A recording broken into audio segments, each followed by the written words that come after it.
Hello students, welcome to Pythagoras classes. This is your English tutor Lata Adhikari.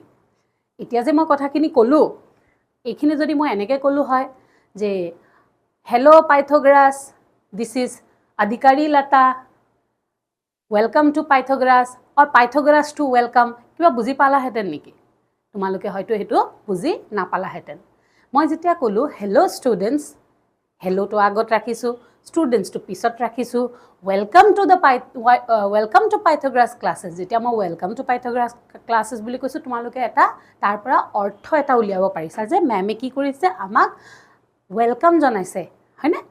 And I am your English tutor, মই তোমালোকৰ English tutor Lata Adhikari হয়নে? সব বস্তুৰ এটা positioning আছে। এতিয়া এই বস্তুটো মোক কোনে শিকালে বা এই বস্তুটো তোমালোকে যে বুজি পালা তোমালোকক কোনে শিকালে যে এনেকে কলে এটো মিনিং হয় কোনবা এটাটো তোমালোকক বুজাব লাগিব হেতু কিহে কৰে জানা there are some rules যে এই rules খিনি মতে আমি যেতিয়া কথাটো কওঁ কোৱা মানুহজনেও শুদ্ধকে কয় আৰু বুজা মানুহজনেও শুদ্ধকে বুজে হে rules খিনি set of rules is called grammar এটা সব ল্যাঙ্গুৱেজৰ গ্ৰামাৰ বেলেগ এনেকে না হয় বাজে মই অসমীয়াৰ গ্ৰামাৰটো শিকি গলো ইংলিছৰ গ্ৰামাৰটো তো মই পাৰিয়ে যাম বা মই ফ্ৰেঞ্চৰ গ্ৰামাৰটো শিকি গলো স্প্যানিছৰ গ্ৰামাৰটো মই শিকিয়ে যাম নো every language has their own set of rules and regulations he কাৰণে তোমালোকে সবা ইংলিশত কি ক ইংলিশত ক I am eating mango মই আম খাই আছো এটা অসমীয়াত কি হল I am eating mango মই খাই আছো আম অসমীয়াত জানো আমি এনেকে কওঁ বিকজ সোৱা যেতিয়া তোমালোকে বস্তুটো সোৱা I am eating mango মই ইয়াতে লিখি দিছো I am eating মানে খোৱা হয় না নহয় eating mango যদি এটো মই অনুবাদ কৰো মই খাই আছো আম এনেকে অসমীয়াত কয় জানো নহয় এটোতে তোমালোকে বুজি পালা যে ইংলিশৰ যোনটো গ্ৰামাৰৰ rules হেতু অসমীয়াৰ গ্ৰামাৰৰ rulesতকে বেলেগ পৃথক সব ল্যাঙ্গুৱেজৰ নিজৰ এটা rules আছে I am eating mango যদি ইংলিশত হয় তেতিয়া হলে মই এই ম্যাঙ্গোটো অসমীয়াত ইয়ালে আহি যাব আম eating to পিছলে গুছি যাব খাই আছো হয়নে eating মানে খোৱা খাই আছো right and these rules are called grammar কোনে বনাইছে এটা কবলে যাওতে কোনে বনাইছে মই বনাইছো নেকি মই বনোৱা নাই এটো আগৰ দিনৰ পৰা চলি আহিছে যেনেকে সময়ৰ লগত তুমি আমি হলনি হ ল্যাঙ্গুৱেজও হলনি হয় ভাষাও হলনি হয় মানে এটো কেনেকে হলনি হয় different factors cultural contactত হয় suppose এটা সোৱা there is a language called Nagamis to কি language জানানে Naga and Assamese mixture that is Nagamis শুনিবলে অসমীয়া বুজি পোৱা মানুহে Nagamis বুজিয়ে পায় because similar sounding cultural contact এনেকে cultural contact যেতিয়া হয় তেতিয়া মানুহৰ language to different হৈ যায় এটা চাবা আমাৰ হিন্দী যোনটো আমি নৰ্থ ইণ্ডিয়াত শুনো হেতু আমাৰ নৰ্থ ইষ্টত শুনাতকে ডিফাৰেন্ট কেলে কোৱাচোন আমি ইয়াত নিজৰ টাচ এটা দি দিও ৰাইট এতিয়া সোৱা মাংস মই বনাও মাংস মোৰ মায়েও বনায় মাংস মোৰ ভন্টিয়েও বনায় কিন্তু আমাৰ তিনজনে বনোৱা মাংসটো ডিফাৰেন্ট কিয় জানানে কিয় বিকজ মোৰ যোনটো টাচ হেতু মোৰ ভন্টিৰ টাচতকে বেলেগ আবৰ মোৰ মাৰ টাচতকে বেলেগ when it comes in contact with different culture and different people language also changes but the rule does not change rule change নহয় সেই কাৰণে আমি grammar শিকো কিয় জানানে rules কিয় শিকো to correctly say a sentence write a sentence বা correct pronunciation correct কথা কবলে correct কেনেকে আমি কথা কব লাগে সেই কাৰণে we have a set of rules যে এই rulesৰ ভিতৰত যদি আমি follow কৰো then we are speaking that particular language correctly okay so সেই কাৰণে মই এতিয়া ইংলিশৰ হেনকুৱা বস্তু এটা তোমালোকক শিকাবলে গৈ আছো and that is narration এটা narration বুলি কলে কি বুঝোৱা ইনে সাধাৰণতে narrationৰ মিনিং কি জানানে কোৱা কথা এটা narrate কৰা হনা কিবা এটা কথা তোমালোকে কবাত শুনি আহিছা বেস্ট এক্সাম্পল কবাত মুভি এটা চাই আহিলা তোমাৰ ধৰা তুমি গলা তোমাৰ বন্ধু এটা নাই যোৱা আহি পেলাই তুমি হে বন্ধুজনক গুটে মুভিৰ কাহিনীখিনি কলা narrate কৰিলা that is narration okay suppose তুমি এটা মাৰ্ভেল মুভি চাই আহিলা suppose ডক্টৰ ষ্ট্ৰেঞ্জ okay চাই আহিলা বা আইৰন ম্যান যি কোনো চাই আহিলা তাৰপিছত তুমি আহি পেলাই কলা যে এনেকে হয় লাষ্টত মানে ডক্টৰ ষ্ট্ৰেঞ্জ যে সব জিকি যায় এখিনি গুটেখিনি তোমালোকে কি কইলা you narrated the story to that person ইয়াত কি হৈছে জানানে ইয়াত এজন ৰিপৰ্টাৰ আছে হয়নে এজন ৰিপৰ্টাৰ যোনে কাক ৰিপৰ্ট কৰিছে বেলেগ এজন লিসনাৰক আহি পেলাই ৰিপৰ্ট কৰিছে কোন হৈছে ইয়াত ৰিপৰ্টাৰজন যোনজন মুভি চাবলে গৈছিলে এটা ৰিপৰ্টাৰজনে তো কিবা এটা ব্যৱহাৰ কৰিব লাগিব কথাখিনি ক'বলে কি ব্যৱহাৰ কৰিব লাগিব স্পীচ কি হয় সিম্পল টাৰ্মছত স্পীচৰ ডেফিনেশনটো যে speech is a human vocal communication language it is made up of vowel and consonant vowel তো জানা এ E I O U English ভাৱেলস খিনি আৰু বাকি যিখিনি থাকিলে সেইখিনি consonants sounds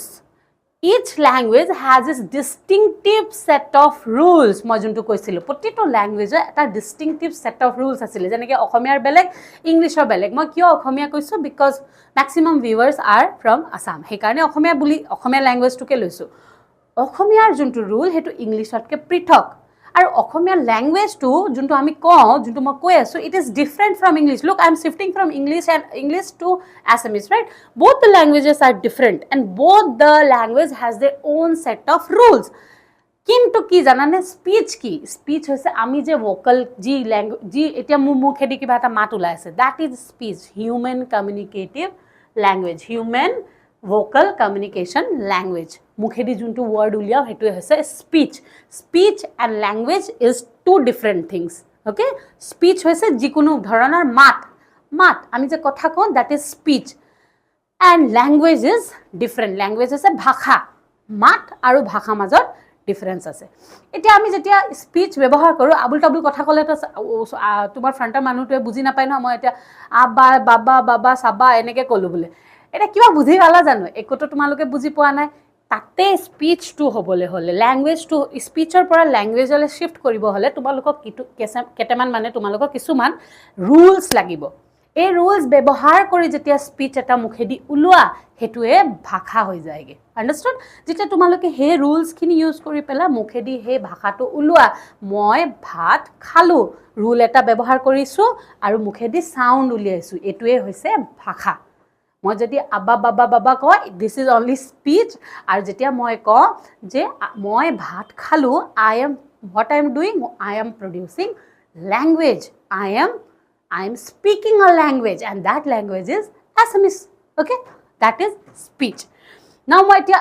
come back to that thing reporter thing so eneke kunba eta movie sa ahile na in narration these three things are very important তোমালোকে মই এতিয়া যেতিয়া বুজাই যাম যেতিয়া মই ৰিপৰ্টাৰ কম ৰিপৰ্টিং ভাৰ্ব কম ৰিপৰ্টেড স্পীচ বুলি কম পটকে এই বস্তুটো তোমালোকে মনত ৰাখিব লাগিব মানে কি ৰিপৰ্টাৰ জনৰ কথাটো কলুৱে সাপোজ কোনবা এটা ফিল্ম চাই আহিছে আহি পেলাই হেতু নিজৰ ফ্ৰেণ্ডক কৈছে এই মানুহজন হৈছে ৰিপৰ্টাৰ যোনে আহি পেলাই নিজৰ বন্ধুটোক কথা কয় she is the what reporter suppose ফিল্মটোৰ কাহিনী কৈ পেলাই আহি পেলাই ৰিপৰ্টাৰ জনে নিজৰ ফ্ৰেণ্ডক কৈছে that is the reporter now reporting verb মানে কি reporting verb is a verb used to indicate that the dialogue is being quoted or rephrased এতিয়া কথা হল কি যেতিয়া আমি কিবা এটা কথা কওঁ suppose মই কৈছো যে তোমালোকৰ মাজতে কাবা এজনক কৈছো তোমালোকৰ মাজতে কাৰবাৰ নাম ধৰা ৰাকেশ ওকে ৰাকেশ বহি আছিল ইয়াতে তাৰপিছত মই কলো বৰ ভুক লাগিছে দেই বৰ ভুক লাগিছে ৰাকেশে কথাটো শুনি পেলাই গৈ পেলাই অমিত বুলি কোৱা লৰা এজনক কলে যে জানানে অমিত মেমে কৈছে যে মেমৰ হেনু বহুত ভুক লাগিছে এটা মই কি কৈছিলো মই কৈছিলো বহুত ভুক লাগিছে মই জানো কৈছিলো মেমৰ হেনু বহুত ভুক লাগিছিলে ৰাকেশে গৈ পেলাই অমিতক কি বুলি কলে যে মেমে কৈ আছিল মেমৰ হেনু বহুত ভুক লাগিছে না মেমৰ হেনু বহুত ভুক লাগিছে হি জানো মই ব্যৱহাৰ কৰা শব্দখিনি কৈছে মই ব্যৱহাৰ কৰা বস্তুখিনি হি কোৱা নাই হি কোৱাটোক ঠিকে কৈছে মোৰ ভুক লাগিছে হি কোৱাটোক ঠিকে কৈছে বাট ইয়াত কি কৰিছে হি has changed the thing তাৰপিছত আৰু এজন লৰা বহি আছিল তাৰ নাম সাগৰে গৈ পেলাই আকৌ অমিতক কৈছে জাননে অমিত মেমে কৈছে মোৰ বহুত ভুক লাগিছে সাগৰেও একেটাই কথা কৈছে কিন্তু সাগৰেও অমিতক গৈ একেটাই কথা কৈছে যোনটো ৰাকেশে গৈ পেলাই কৈছে কিন্তু দুইজনে কোৱা কথাটো কি ডিফাৰেন্ট এটা কেনেকে গম পাম হেতু ৰিপৰ্টেড ভাৰ্ব কোটেড অৰ ৰিফ্ৰেজ যোনটো সাগৰে কৈছে কথাটো হেতু হৈছে কোটেড মই যেনেকে কৈছো তেনেকে কৈছে আৰু যোনটো ৰাকেশে গৈ পেলাই অমিতক কৈছে দ্যাট ইজ ৰিফ্ৰেজ কি কৰিছে আকৌ ৰিফ্ৰেজ কৰিছে মেমে কৈছে মেমৰ হেনো ভোক লাগিছে কি কৰিছে ইয়াত he has refresh the sentence আকৌ নিজাববীয়াকে হি বনালে সেন্টেন্সটো মিনিং চেঞ্জ কৰা নাই এটো সদায় মনত ৰাখিবা তোমালোকে ট্ৰান্সফৰমেশন অফ সেন্টেন্সটো মনত ৰাখিব লাগিব you can transform the sentence but you can not change the meaning ইয়াতো নেৰেশনটো you can not change the meaning ইয়াত ৰাকেশে মিনিং চেঞ্জ কৰা নাই না সাগৰে মিনিং চেঞ্জ কৰিছে কিন্তু দুইজনৰে কোৱা কথাটো ধৰণটো বেলেগ okay both of them are narrator they are narrating it to Amit কিন্তু the way they are narrating it is different it is quoted or rephrased আর এটো কোনে কব রিপোর্টিং ভার্বে কব কেনেকে কব হেতু মই তোমালোক এক্সাম্পল দিম না রিপোর্টিং ভার্ব বহুত ধৰণৰ থাকে say tell agree complain exclaim these are the reporting some of the reporting verbs now reported speech মানে কি ও সাগৰে কলে মেমে কলে to has a reporting verb যেনেকে say ma'am said that she is hungry right ma'am said that she is hungry yet said to has a reporting verb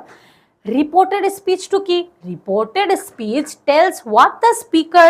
said but not the exact word reported speech to ki junto speaker jane koise moi yat speaker moi kosu mur bhuk lagise মই কোৱা কথাটো exactly কয় মই কোৱা কথাটো meaning to transfer কৰে কিন্তু exactly নহয় দ্যাট ইজ ৰিপোৰ্টেড স্পিচ মই কোৱা কথাটো কয় কিন্তু এক্স্যাক্টলি নহয় হেতুকে কি বুলি কোৱা হয় ৰিপোৰ্টেড স্পিচ ৰিপোৰ্টাৰ ৰিপোৰ্টিং ভাৰ্ব আৰু ৰিপোৰ্টেড স্পিচ এই তিনটা বস্তু ভালকে বুজি পাবলৈ চেষ্টা কৰিবা and if you have doubt you can always ping us okay you can always ping us